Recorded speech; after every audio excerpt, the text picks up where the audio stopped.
go get them again.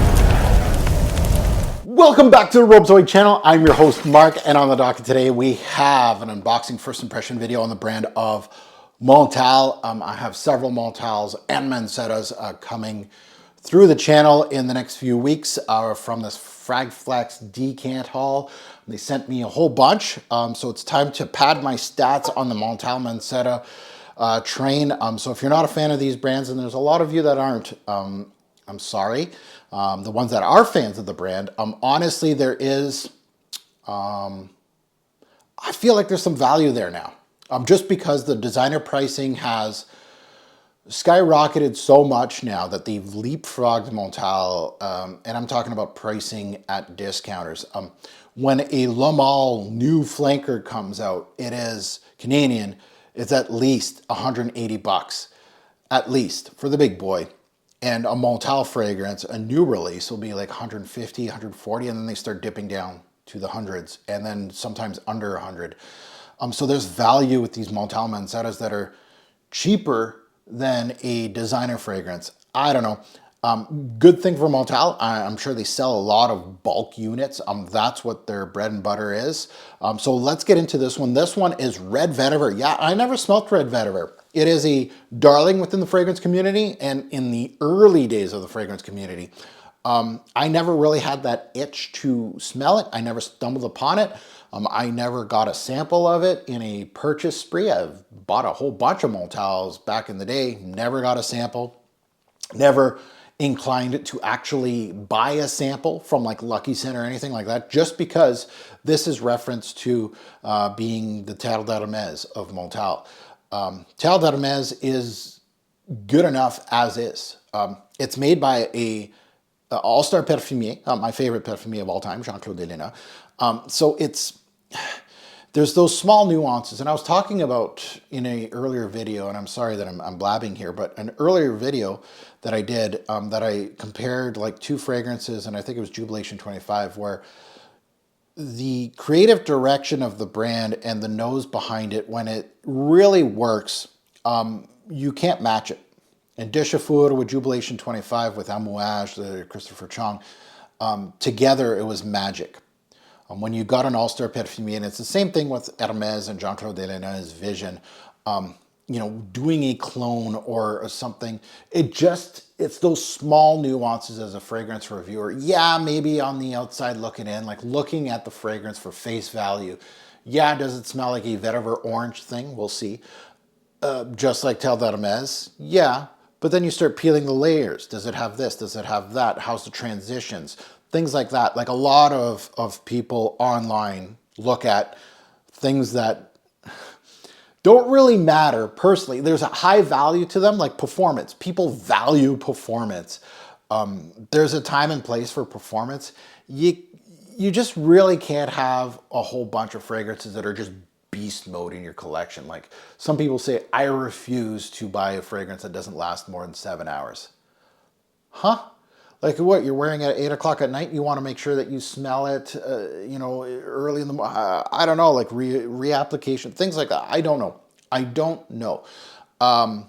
There is there's something about a well-rounded fragrance lineup or a small little collection. So Red Vetiver, going back to this one, of course it's one of the hype Montales. I think the hype has gone.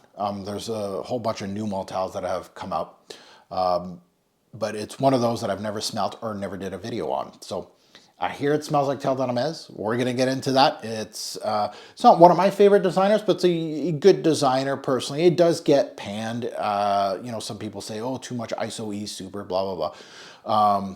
So Tad is great on its own, and at the price it is at discounters, it's fine.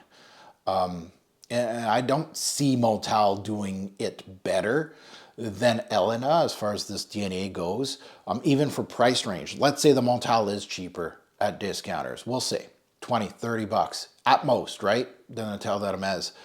Is it really worth? We'll see. So before we get into anything, and I'm unboxing quite early because there is a pouch to get to. If you haven't subscribed yet, what are you waiting for? Hit that subscribe button.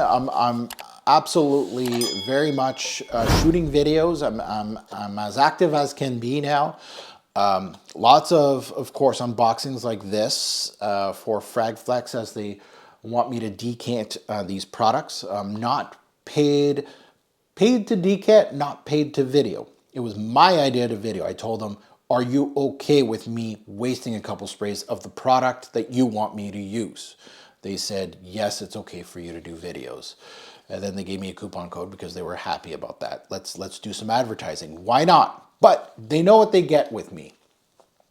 Doesn't mean it's an automatic, amazing review. And you can watch, I've done maybe over 200 of these this year. There's a lot of bad reviews. So I'm not really selling the product. That's me. If we are going to go in a partnership, and I have in the past, you need to be okay with this guy saying whatever he wants to say. So let's, you know, if that seems like a reviewer for you, hit that subscribe button, smash the like button, at least smash the like button. I really appreciate you just taking that time, because I'm taking a lot of time out of my day to review these products where I could just sit there and decant them and not do a video. So much appreciated on my part. So let's take a look at the note breakdown before I spray this thing. So no orange. Oh, okay. So we got grapefruit at the top, which Terre d'Hermès has had splashes of grapefruit in it. So with the various changes to the Terre d'Hermès, the flankers and all that. In the mid, we got vetiver, pepper, and cedar. So those look familiar. Patchouli and Poireau balsam.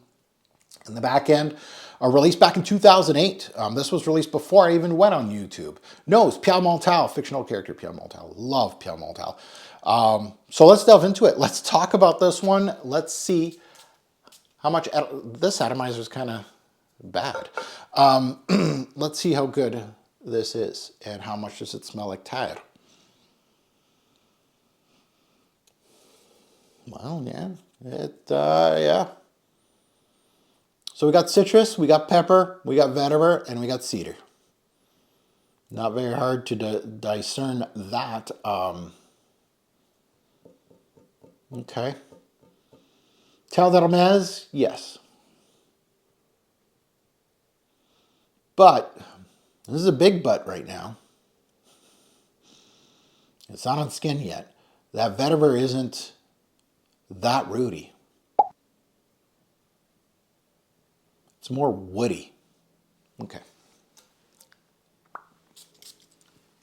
But yeah, face value, this is Terre d'Hermès as far as the idea of this scent profile.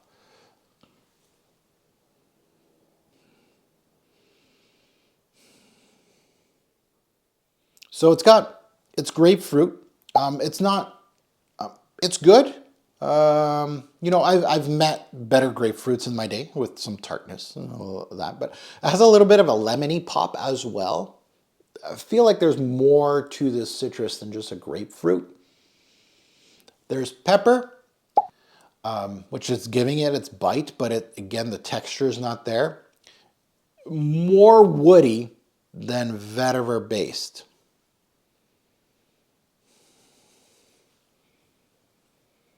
And this is exactly, and you know, a lot of the things that I say before I unbox a fragrance, you know, I say a lot of things like my assumptions of the fragrance, of what it's going to give me. A lot of times I'm wrong, right? I just unboxed, what was it, Mr. Marvelous from Byredo. And there was lavender in the no breakdown. And I was like, okay, you know, I feel like it's going to be, you know, a gentlemanly fragrance. And I pinpointed the notes of lavender and cedar as the two primaries. You know, that's my thought process of what I think this scent profile will go. And I was absolutely wrong. The lavender is one of the smaller notes in that fragrance. So I am wrong, but here today, and I do get some backlash in my comments, and some people troll me in regards to that, but they say, oh, you've already made up your mind. No, I'm just making an assumption. We smell it, and sometimes that assumption, that hunch is right. Right now, I can sense the difference in quality from a Hermès product versus a Montale product. I already knew this. This is not an assumption. It's basically it's my years of smelling these brands, knowing the noses, knowing the brands so much. It's so ingrained into me that I know what Montale will do at Terre d'Hermès DNA, and they definitely did it. Now, is it good as far as the Terre d'Hermès? Yeah. Do I prefer the Hermès? Yes. I can sense the difference in quality. I'd rather pay the same or a little bit more to get Terre d'Hermès at a discounter. And it depends, right? I didn't do the research. I didn't go on a million discounters and say which one's more expensive or whatever. You can do that research if you're really interested in the Terre d'Hermès DNA. But would I pay $20 less for this than a Terre d'Hermès? And that's your wallet. But personally for me, I gladly will pay the extra. Let's say the difference has to be only like 20, 25 bucks. There's no way a Montale is like $50 cheaper than the Terre d'Hermès release at discounters. I may be wrong, but you're missing a lot of textures. You're missing a lot of things. And I know Terre d'Hermès, people will just say, oh, it's a nice ISO E super fragrance, and that's about it. But you're missing the thin, bitter orange that Elena is known for. You're missing the grassy vetiver. I feel like this is less complex than the Terre d'Hermès, personally, less interesting than Elena's work. The mineral aspect, the flintiness of Terre d'Hermès is not here. They're missing. And this is a rare instance that I feel the designer release is better than the niche release. It's a rare, I wouldn't say, yeah, it's a rare instance. But you're going against one of the big boys, right? Once you start doing, not clones, but like inspired buys, we'll say, of a top selling fragrance, like when you're doing a Jean Paul Gaultier, Le Male, Elixir, Middle Eastern clone, it does not surprise me that a $30 fragrance from a clone brand can replicate that, like a Paco Rabanne 1 million. That stuff is cheap. However, these brands trying to replicate a Chanel, a Dior, an Hermes is a whole different story, personally. Yeah. So at the end of the day, my personal thoughts, and again, I got lots of experience with Terre d'Hermès and its flankers. Obviously not so much with this. I just started getting to know you. Is it a solid release from the brand of Montale? Absolutely.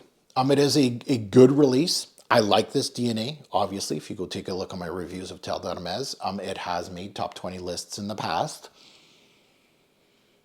But in my personal knowledge of both brands, and if you're asking me, is it worth going to get Tide instead of this? Personally, there is some things in here that some people will like that they dislike from Tide, because Tide has a lot more things to it that may ruffle some noses, honestly.